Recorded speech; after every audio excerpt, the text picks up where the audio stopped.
You're listening to Skeptoid. I'm Brian Dunning from Skeptoid.com. Hiding the Decline. Climategate Demystified. Nearly everyone's heard about Climategate, a scandal said to prove that climate scientists deceptively changed temperature data as part of a scheme to hoax the world into thinking global warming is real. If you have heard of Climategate, you've probably heard that the scientists involved were all investigated but cleared of any wrongdoing, thus suggesting that the investigating agencies were complicit in the hoax.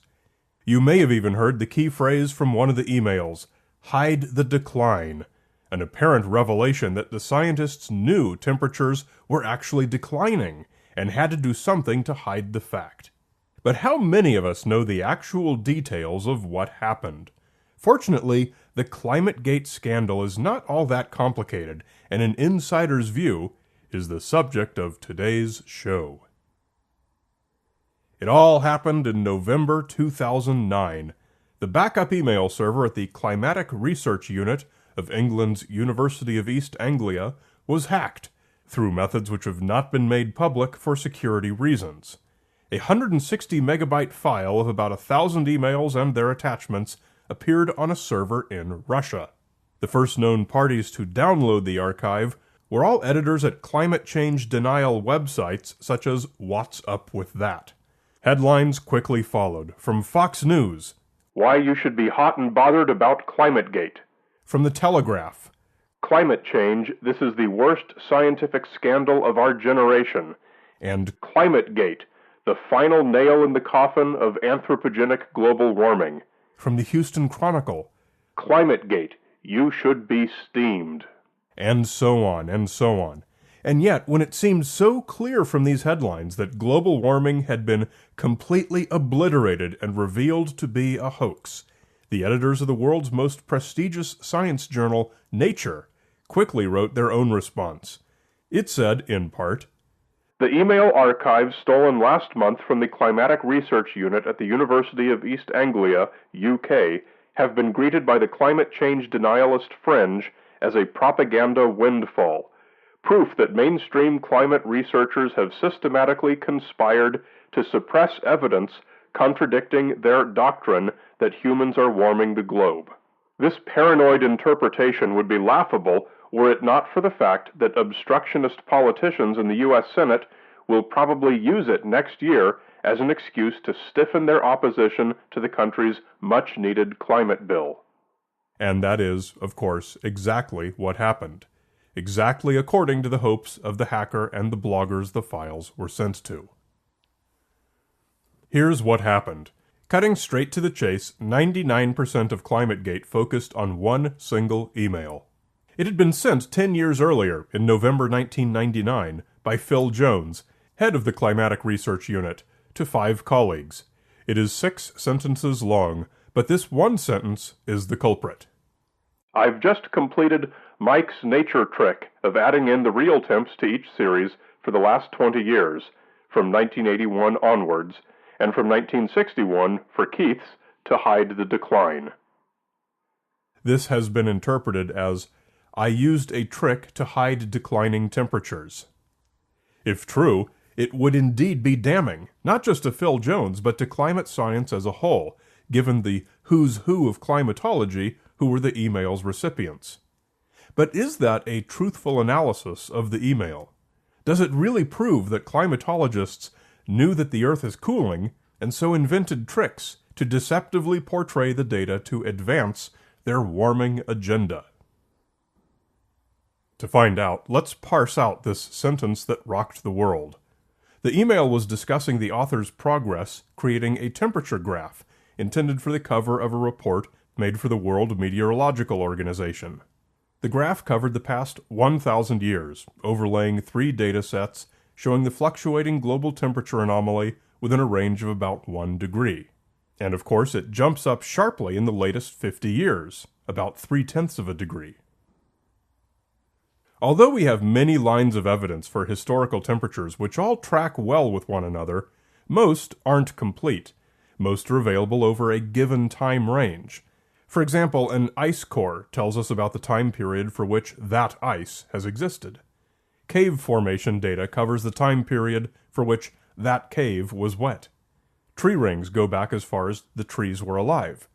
Instrumental data goes back as far as thermometers have been reliable. There's plenty of overlap, which allows us to say that these lines track one another, but in order to build a complete timeline, we rely on multiple data sets. Mike's nature trick refers to what climatologist Michael Mann did for a 1998 article in the journal Nature. In the article, Mann and his co-authors displayed a reconstructed historical data set known as MBH98. This temperature data extended only up until 1980. Before the article was published, Nature's peer reviewers suggested also displaying the modern instrumental temperature record, which extended all the way until the present, for context. This was done. The two curves were shown on the same graph, each clearly labeled, and the data for both curves was already public domain.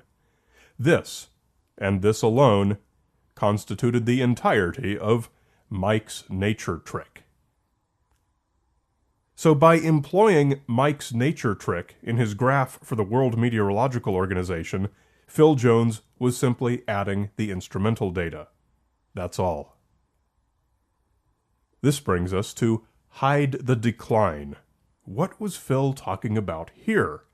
Turns out there was indeed a problem with one of the data sets he wanted to include, and it's called the Divergence Problem.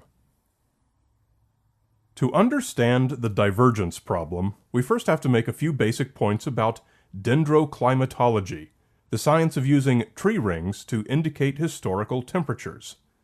Dendro Climatology is one of the many lines of evidence for determining the planet's climate history prior to the age of thermometers, others being glacial ice, corals, cave formations, sea levels, glacial extent, and others. Generally, a tree ring represents 1 year, and when we look at the tree rings of a given year from all over the planet, we can see how climate varied across different regions. Each tree ring gives us two primary pieces of data, its width and its density. Generally, a wider ring usually means a wetter growing season. A longer, warmer season results in a denser, late seasonal growth period, manifested as the dark part of the ring. So the density of the ring tells us about temperature and cloud cover. Historically, all of these lines of evidence have tracked one another very well.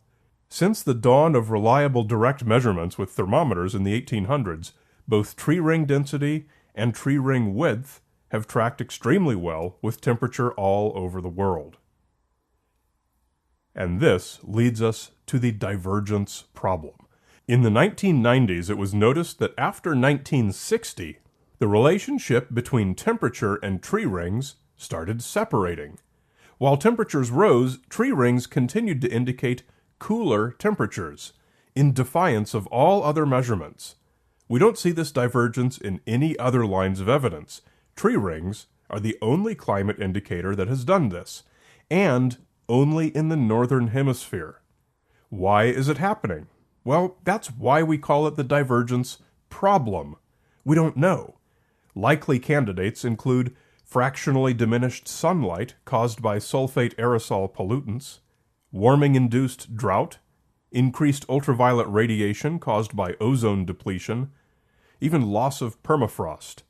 But the bottom line is that in the past few decades, and only in the past few decades, tree rings in the northern hemisphere have indicated cooler temperatures than what the thermometers have shown.